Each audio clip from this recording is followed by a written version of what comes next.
Anda kembali menyaksikan berita Bandung bersama saya Rusdi Maulana. Bagi Anda yang baru saja bergabung, kami hadirkan kembali 3 berita utama hari ini. Ular kobra keluar dari kardus paket di sebuah kantor jasa ekspedisi di kota Cirebon.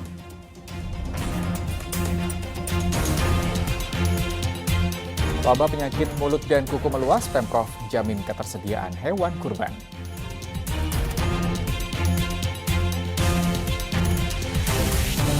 Selanjutnya, pembatasan kuota jemaah haji membuat antrian berangkat haji di kota Cimahi mencapai 24 tahun.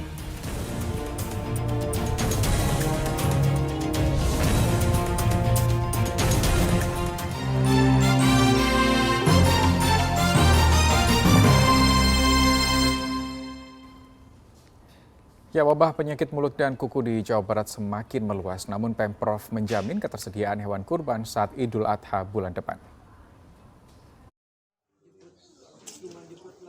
Puluhan peternak sapi perah di Desa Tarumajaya, Kertasari, Kabupaten Bandung ini resah. Wabah penyakit mulut dan kuku semakin mengganas di desa mereka. Menurut catatan pemerintah desa, dalam kurun waktu 3 hari terakhir ada 29 ekor sapi yang mati akibat penyakit ini. Dan 600 dari total 1.200 ekor sapi milik peternak telah terjangkit PMK. Akibatnya peternak tidak bisa memproduksi susu. Yang udah mati itu 8. Di sini ya? Ya induknya aja gitu. Karena udah nggak setor lagi. Oh, nggak ada? Nggak ada. Sama sekali Nggak ada.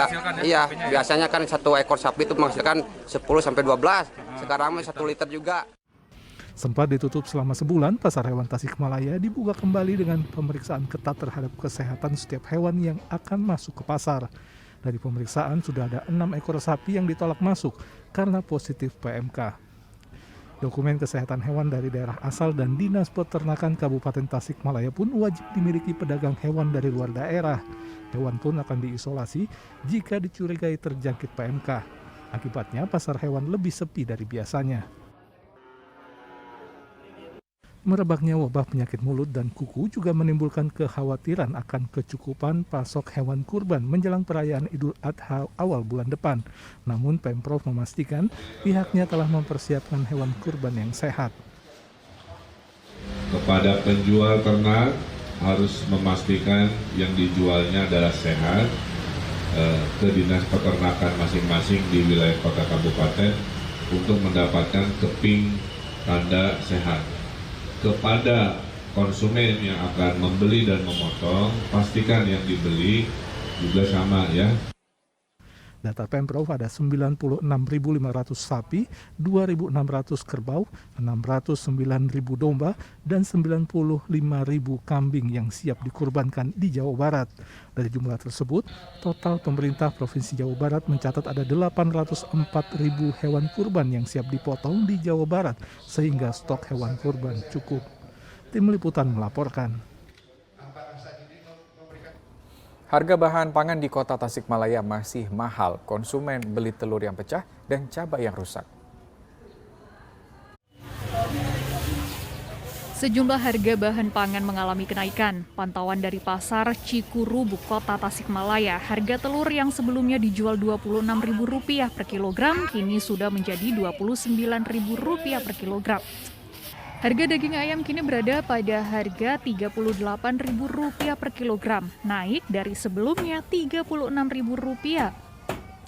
Sedangkan harga terbaru untuk cabai yaitu cabai rawit di harga Rp80.000 per kilogram, cabai merah Rp65.000 per kilogram. Dan untuk harga tomat kini berada di harga Rp14.000 per kilogram. Demi mendapatkan telur dan sayuran harga murah, pembeli memilih telur yang pecah dan cabai dengan kondisi tak bagus. Telur yang pecah dihargai Rp1.400 per butir dan cabai yang kondisinya kurang bagus dihargai Rp10.000 per kilogram. Mahal sekali. Ibu beli ini buat apa? Dimasak ya. Biasanya ibu kalau beli di pasar ini sebelum ada kenaikan harga berapa banyak? 1 kilo, 2 kilo? Biasa mah beli 1,5 kilo. Paling dikit 2 kilo. Biasa beli 1 kilo jadi setengah kilo. Soalnya dibagi-bagi uangnya sama pemerintah yang stabil aja semua biar masyarakat kecil nggak terlalu berat beban hidupnya. Akibat mahalnya berbagai komoditi di pasaran membuat penjual pun sepi pembeli. Banyak dari konsumen yang memilih mengurangi jumlah pembelian. Eko Setiabudi melaporkan dari Kabupaten Tasikmalaya. Ya, beralih ke informasi lain. Seekor lutung Jawa diamankan oleh petugas damkar dari pemukiman warga di Panawangan, Kabupaten Ciamis. Hewan dengan ekor panjang ini meresahkan warga dan sempat masuk ke salah satu rumah warga.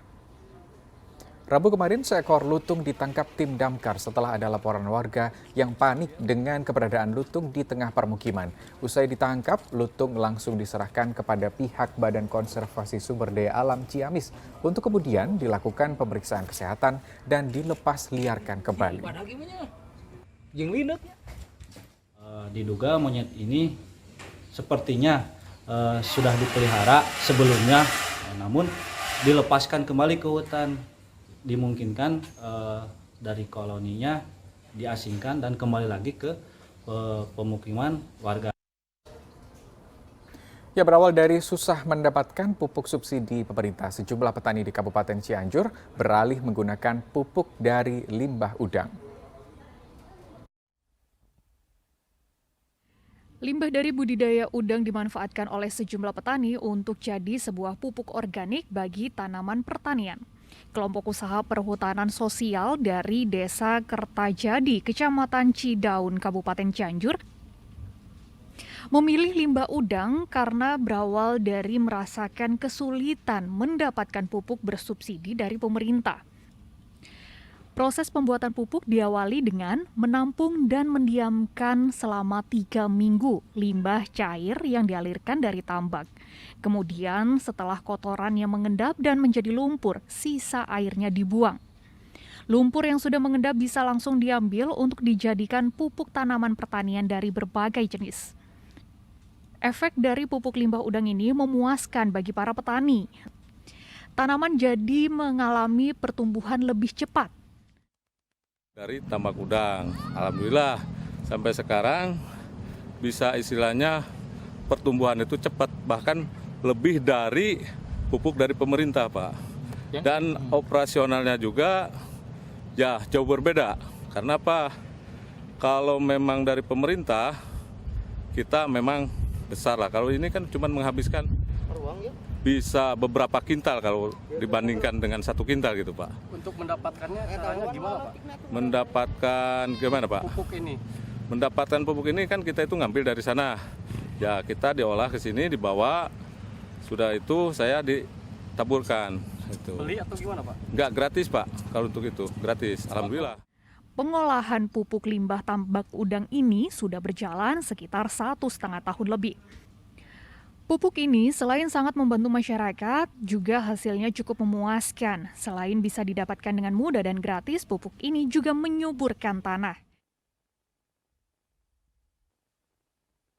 Rendra Gozali melaporkan dari Kabupaten Cianjur.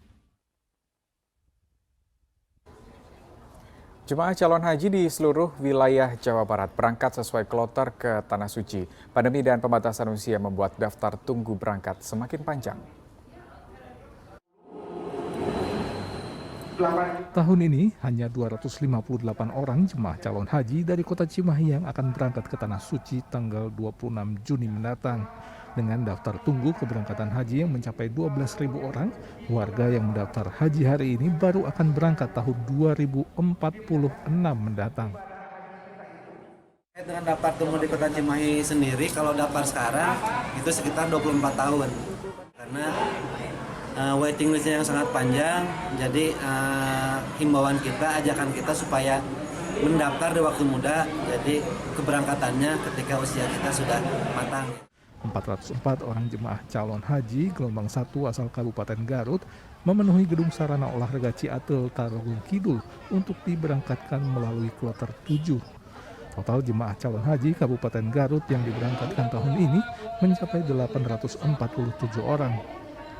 Eme Karma Ardali dan Ici Salsih, pasutri tukang becak dan buruh tani warga desa Jatiraga, Kecamatan Kadipaten Majalengka, membuktikan bahwa naik haji bukan hanya soal mampu secara ekonomi, tapi juga tekad untuk mewujudkannya. Belasan tahun menabung, keduanya mendaftar haji tahun 2012 dan akan berangkat tahun ini. kadang beca. Beca. Bapak Kumpul-kumpulin. Bapak. Itu sehari mengumpulkan uang itu berapa? Kadang 10, kadang 15, kadang paksakan nabung. Keduanya masuk kloter 11 dan akan berangkat Sabtu 11 Juni. Meski akan berangkat haji dalam beberapa hari lagi, Eme dan Ici masih bingung lantaran belum punya bekal untuk di Tanah Suci. Mereka pun berharap ada donatur yang mau membantu. Tim Liputan melaporkan. Ya, demikian berita Bandung hari ini. Saya Rusdi Maulana mengucapkan terima kasih atas kebersamaan Anda. Selamat beraktivitas dan sampai jumpa.